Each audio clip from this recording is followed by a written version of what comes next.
السلام علیکم ورحمۃ اللہ وبرکاتہ۔ الحمدللہ رب العالمین والصلاة والسلام علی رسولہ الکریم، اما بعد۔ قال اللہ سبحانہ وتعالی فی القرآن المجید والفرقان الحمید، اعوذ باللہ من الشیطان الرجیم، بسم اللہ الرحمن الرحیم۔ والذین یکنزون الذہب والفضة ولا ينفقونها فی سبیل اللہ فبشرہم بعذاب علیم، یوم یحمى علیہا فی نار جہنم فتکوی بہا جباہہم وجنوبہم وظہورہم ھذا ما کنزتم لانفسکم فذوقوا ما کنتم تکنزون۔ صدق اللہ العظیم۔ میرے پیارے بھائیوں، رمضان المبارک کی یہ خصوصیت ہے کہ اس ماہ میں انسانوں میں ذہنی، ایمانی اور اعمالی اعتبار سے بہت سی خوشگوار تبدیلیاں واقع ہوتی ہے۔ نہ صرف یہ بلکہ ہمارے ارد گرد کے معاشرے میں امن و امان، باہمی ہمدردی اور اخوت و بھائی چارگی کی ایک عجیب فضا قائم ہوتی ہے۔ چنانچہ اسی مہینے میں عام طور پر اپنے اموال کی زکوٰۃ نکالنے کا دستور ہے۔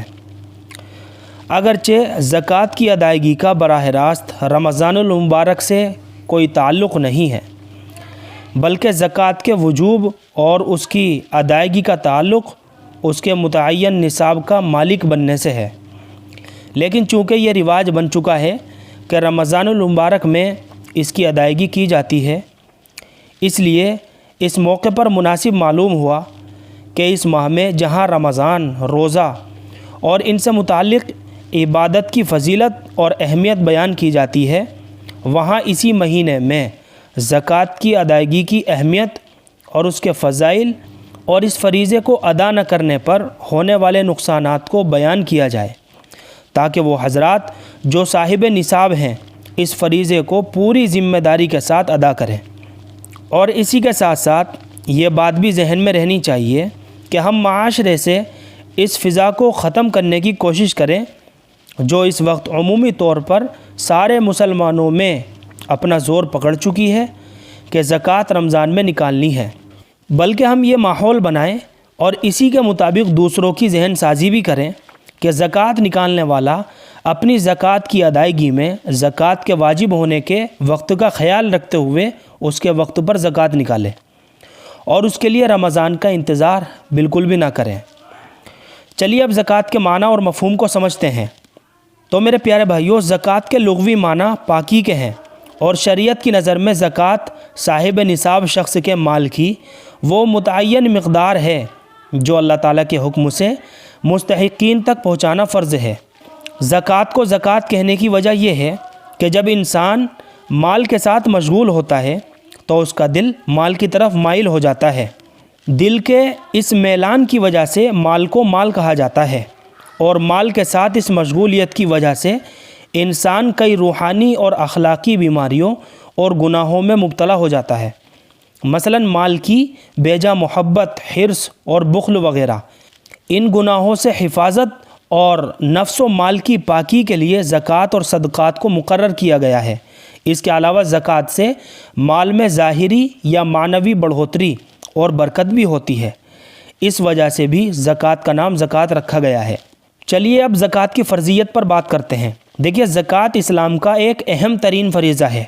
اس کی فرضیت شریعت کے قطعی دلائل سے ثابت ہے، جن کا انکار کرنا کفر ہے۔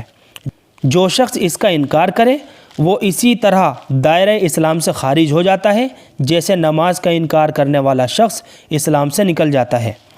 زکوٰۃ کی فرضیت ہجرت مدینہ سے پہلے ہوئی ہے، جبکہ دوسری طرف بہت سی آیات اور احادیث سے معلوم ہوتا ہے کہ اس کی فرضیت ہجرت کے بعد ہوئی۔ چنانچہ اس بارے میں علامہ ابن کثیر رحمۃ اللہ علیہ نے لکھا ہے کہ نفس فرضیت تو ہجرت سے پہلے ہو گئی تھی، لیکن اس کے تفصیلی احکامات ہجرت کے بعد نازل ہوئے۔ چلیے اب سمجھتے ہیں زکوٰۃ کے فوائد اور ثمرات اور برکات۔ دیکھیے میرے پیارے بھائیوں، زکوٰۃ اللہ رب العزت کی جانب سے جاری کردہ وجوبی حکم ہے، جس کا پورا کرنا ہر صاحب نصاب مسلم پر ضروری ہے۔ اس فریضے کے سر انجام دینے پر انعامات کا ملنا 100% اللہ تعالیٰ کا فضل ہے، کیونکہ اس فریضے کی ادائیگی تو ہم پر لازم تھی، اس کے پورا کرنے پر شاباش ملنا اور پھر اس پر بھی مزید انعامات کا ملنا، اور پھر انعام دنیاوی بھی اور اخروی بھی تو ایک زائد چیز ہے۔ دوسرے لفظوں میں سمجھیے کہ مسلمان ہونے کے ناطے اس حکم کا پورا کرنا ہر حال میں لازم تھا، چاہے کوئی حوصلہ افزائی کرے یا نہ کرے، کوئی انعام دے یا نہ دے، لیکن اس کے باوجود کوئی اس پر انعام بھی دے تو پھر کیا کہنا، اور انعام بھی ایسے کہ جن کے ہم بہر صورت محتاج ہیں۔ ہماری دنیاوی اور اخروی بہت بڑی ضرورت ان انعامات سے وابستہ ہے۔ چنانچہ زکوٰۃ کے ادا کرنے پر اللہ تعالیٰ کی طرف سے کیا کیا انعامات ملتے ہیں وہ اشارے کے طور پر میں آپ حضرات کے سامنے نقل کرتا ہوں۔ نمبر 1، زکوٰۃ کی ادائیگی کی وجہ سے اللہ تعالیٰ مال کو بڑھاتے ہیں۔ نمبر 2، زکوٰۃ کی وجہ سے اجر و ثواب 700 گنا بڑھ جاتا ہے۔ نمبر 3، زکوٰۃ کی وجہ سے ملنے والا اجر کبھی ختم ہونے والا نہیں، ہمیشہ باقی رہے گا۔ نمبر 4، اللہ تعالیٰ کی رحمت ایسے افراد یعنی زکوٰۃ ادا کرنے والوں کا مقدر بن جاتی ہے۔ نمبر 5، کامیاب ہونے والوں کی جو صفات قرآن پاک میں گنوائی گئی ہیں ان میں ایک صفت زکوٰۃ کی ادائیگی بھی ہے۔ نمبر 6، زکوٰۃ ادا کرنا ایمان کی دلیل اور علامت ہے۔ نمبر 7، قبر میں زکوٰۃ اپنے ادا کرنے والے کو عذاب سے بچاتی ہے۔ نمبر 8، ایک حدیث شریف میں جنت کے داخلے کے 5 اعمال گنوائے گئے ہیں جن میں سے ایک زکوٰۃ کی ادائیگی بھی ہے۔ نمبر 9، انسان کے مال کی پاکی کا ذریعہ ہے۔ نمبر 10، انسان کے گناہوں کی معافی کا بھی ذریعہ ہے۔ نمبر 11، زکوٰۃ سے مال کی حفاظت ہوتی ہے۔ نمبر 12، زکوٰۃ سے مال کا شر ختم ہو جاتا ہے۔ یہ چند فوائد میں نے آپ حضرات کے سامنے نقل کیے ہیں جو لوگ زکوٰۃ پابندی کے ساتھ ادا کرتے ہیں، اور جتنے فضائل ذکر کیے گئے ہیں وہ ہر قسم کی زکوٰۃ سے متعلق ہے، چاہے وہ زکوٰۃ سونے چاندی کی ہو یا تجارتی سامان کی، عشر ہو یا جانوروں کی زکوٰۃ ہو۔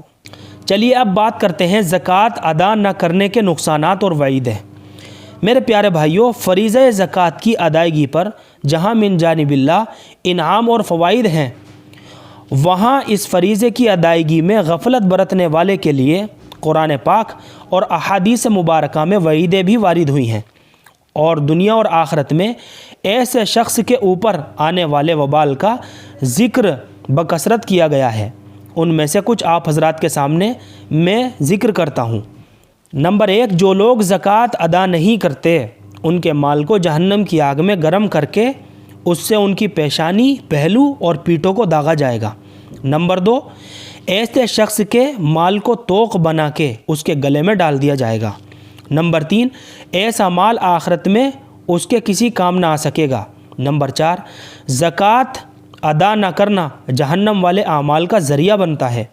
نمبر 5، ایسے شخص کا مال قیامت کے دن ایسے زہریلے ناگ کی شکل میں آئے گا جس کے سر کے بال جھڑ چکے ہوں گے اور اس کی آنکھوں کے اوپر 2 سفید نقطے ہوں گے، پھر وہ سانپ اس کے گلے کا توق بنا دیا جائے گا، پھر وہ اس کی دونوں بانچھیں پکڑے گا اور کاٹے گا اور کہے گا کہ میں تیرا مال ہوں، میں تیرا جمع کیا ہوا خزانہ ہوں۔ نمبر 6، مرتے وقت ایسا شخص زکوٰۃ ادا کرنے کی تمنا کرے گا لیکن اس کے لیے سوائے حسرت کے کچھ اور نہ ہوگا۔ نمبر 7، ایسے شخص کے لیے آگ کی چٹانیں بچھائی جائیں گی اور ان سے ایسے شخص کے پہلو، پیشانی اور سینے کو داغا جائے گا۔ نمبر 8، ایسے افراد کو جہنم میں ذریع، زقوم، گرم پتھر اور کانٹے دار بدبودار درخت کھانے پڑیں گے۔ اللہ ہم سب کی حفاظت فرمائے۔ نمبر 9، ایسے افراد سے قیامت کے دن حساب کتاب لینے میں بہت زیادہ سختی کی جائے گی۔ نمبر 10، جب لوگ زکوٰۃ روک لیتے ہیں تو اس کے بدلے اللہ تعالیٰ ان سے بارشیں روک لیتے ہیں۔ نمبر 11، جب کوئی قوم زکوٰۃ روک لیتی ہے تو اللہ تعالیٰ اس قوم کو قحط سالی میں مبتلا کر دیتے ہیں۔ تو میرے پیارے بھائیوں، زکوٰۃ ادا نہ کرنے پر حدیثوں میں جو وعید آئی ہیں، یہ چند وعیدیں میں نے آپ حضرات کے سامنے ذکر کی ہیں۔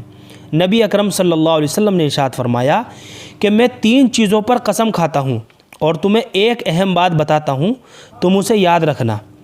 ارشاد فرمایا نبی اکرم صلی اللہ علیہ وسلم نے کہ کسی بندے کا مال زکوٰۃ اور صدقہ وغیرہ سے کم نہیں ہوتا۔ جس بندے پر بھی ظلم کیا جاتا ہے اور وہ اس پر صبر کرتا ہے تو اللہ تعالیٰ اس کی عزت میں اضافہ فرماتے ہیں، اور جو بندہ بھی سوال کا دروازہ کھولتا ہے تو اللہ تعالیٰ اس پر فقر اور تنگ دستی کا دروازہ کھول دیتے ہیں۔ یا نبی اکرم صلی اللہ علیہ وسلم نے اسی طرح کا کوئی اور جملہ ارشاد فرمایا، اور پھر آگے ارشاد فرمایا کہ میں یعنی صلی اللہ علیہ وسلم تمہیں ایک اور خاص بات بتاتا ہوں، سو تم اسے یاد رکھنا۔ ارشاد فرمایا دنیا تو 4 قسم کے افراد کے لیے ہے، ایک اس بندے کے لیے جس کو اللہ تعالیٰ نے مال اور دین کا علم دونوں نعمتیں عطا فرمائی، تو وہ اس معاملے میں اپنے رب سے ڈرتا ہے، یعنی اس طرح کہ اس مال کو اللہ تعالیٰ کی نافرمانی میں استعمال نہیں کرتا اور علم دین سے فائدہ اٹھاتا ہے، اور اس علم دین اور مال کی روشنی میں رشتہ داروں سے صلہ رحمی کرتا ہے، اور اس مال میں اللہ تعالیٰ کے حق کو پہچانتا ہے، مثلا مال کو اللہ تعالیٰ کے لیے وقف کرتا ہے، اور دینی علم سے دوسروں کو تبلیغ، تدریس اور افتاء وغیرہ کے ذریعے سے فائدہ پہنچاتا ہے، تو یہ شخص درجات کے اعتبار سے چاروں سے افضل ہے۔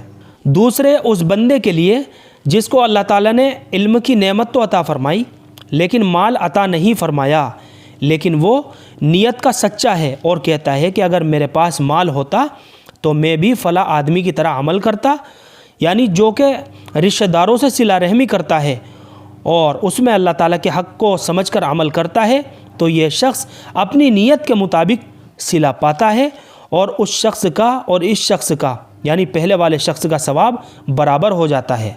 تیسرا اس بندے کے لیے ہے جس کو اللہ تعالیٰ نے مال کی نعمت عطا فرمائی لیکن علم کی نعمت عطا نہیں فرمائی، تو وہ علم کے بغیر اپنے مال کو خرچ کرنے میں اپنے رب سے نہیں ڈرتا، اور نہ ہی اس مال سے صلہ رحمی کرتا ہے، اور نہ ہی اس مال میں اللہ تعالیٰ کے حق کو سمجھتا ہے، تو درجات میں یہ سب سے بدتر بندہ بن جاتا ہے۔ چوتھے اس بندے کے لیے ہے جس کو اللہ تعالیٰ نے نہ تو مال کی نعمت عطا فرمائی اور نہ علم کی، تو وہ کہتا ہے اگر میرے پاس مال ہوتا تو میں بھی اس مال کے سلسلے میں فلاں بندے کی طرح عمل کرتا جو اپنے مال کے خرچ کرنے میں اللہ سے نہیں ڈرتا اور نہ ہی صلہ رحمی کرتا ہے اور نہ ہی مال میں اللہ تعالیٰ کے حق کو سمجھتا ہے، سو یہ بندہ اپنی نیت کے مطابق صلہ پاتا ہے، پس اس کا گناہ اور وبال اس پہلے شخص کے گناہ اور وبال کے مطابق ہی ہو جاتا ہے۔ اللہ ہم سب کی حفاظت فرمائے۔ تو میرے پیارے بھائیوں، ہمیں چاہیے کہ ہم حضور اکرم صلی اللہ علیہ وسلم کے ارشاد کو ہمیشہ اپنے سامنے رکھیں، اور جب بھی ہمارے پاس اتنا مال جمع ہو جائے جس پر شریعت کی طرف سے زکوٰۃ واجب ہو جائے تو اپنا اولین فریضہ جانتے ہوئے زکوٰۃ کا مال مستحقین تک پہنچا دینا چاہیے۔ اللہ تعالی ہمیں اپنے اس فریضے کی اہمیت کو سمجھتے ہوئے خوش دلی کے ساتھ ادا کرنے کی توفیق عطا فرمائے۔ آمین۔ وآخر دعوانا ان الحمد للہ رب العالمین۔